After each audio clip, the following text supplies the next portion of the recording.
প্রিয় ভাই বোনেরা, এই বিষয়ে যারা বিশেষজ্ঞ তারা পরিষ্কারভাবে বিভিন্নভাবে বলেছে যে আইডি এইভাবে হ্যাক হতে পারে না। একটি রাজনৈতিক দলের একজন সিনিয়র নেতা জনগণের সামনে নির্বাচনের আগে এইভাবে মিথ্যা কথা বলছে, দলটি পর্যন্ত মিথ্যা কথা বলছে তাদের আইডি বলে হ্যাক হয়ে গেছিল, অথচ আইডি হ্যাক হয়নি তাদের। কাজেই এরা নির্বাচনের আগে নিজেদের স্বার্থ সিদ্ধির জন্য মানুষের সামনে মিথ্যা কথা তুলে ধরছে, মিথ্যা কথা তারা বলছে। এদের একটাই পরিচয়, এরা মিথ্যাবাদী। এরা নিজেদের প্রয়োজনে নিজেদের স্বার্থেরা মিথ্যা কথা বলে।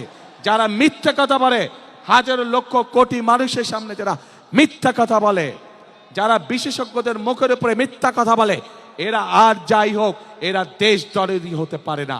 এরা আর যাই হোক এরা কখনো মানুষের দরদি হতে পারে না। এরা আর যাই হোক এরা কখনো জনদরদি হতে পারে না। এদের দরদ শুধু এদের নিজেদের লক্ষ্যের জন্য, এদের দরদ শুধু এদের নিজেদের উদ্দেশ্যের জন্য।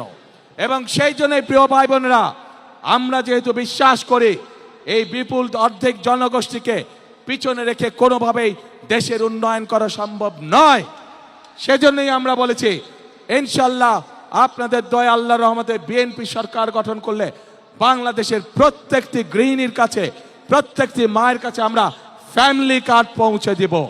যেই ফ্যামিলি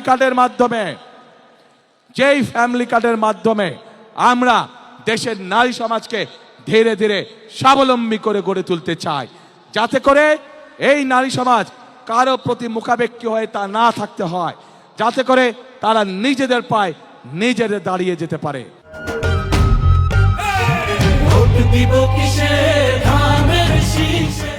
আজকে বাংলাদেশের তাবৎ মা বোনদেরকে বলবো আমি, যারা আপনাদেরকে এইভাবে অপমানিত করে তাদেরকে আপনারা কিভাবে জবাব দেবেন, আজ সেই সিদ্ধান্ত নেবার সময় এসেছে। প্রিয় ভাই বোনেরা, শুধু তাই নয়, চিন্তা করে দেখুন তাদের দলেও কিন্তু নারী কর্মী আছে।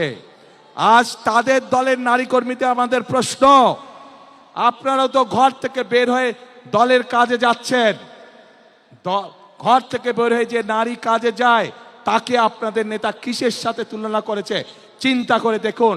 তাহলে আমাদের প্রশ্ন, ওই দলের যারা নারী সদস্য আছে তাহলে তাদের প্রকৃতি পরিচয় কি? তাদের নেতার বক্তব্য অনুযায়ী তাহলে তাদের প্রকৃতি পরিচয় কে?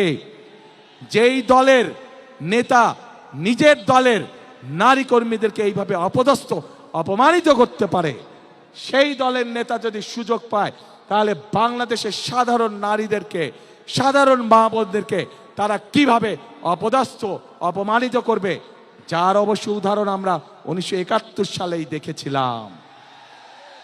এই দেশের লক্ষ লক্ষ মা বোনদেরকে অসম্মানিত করেছিল এই দলটির পূর্বসূরি নেতৃবৃন্দ। কাজেই যাদের কাছে মানুষের কোনো মূল্যায়ন নেই, যাদের কাছে মানুষের কোনো আত্মসম্মান বোধ নেই, তাদের কাছে কখনো দেশ নিরাপদ হতে পারে না, তাদের কাছে কখনো দেশের মানুষ নিরাপদ হতে পারে না, নারী পুরুষ নির্বিশেষে।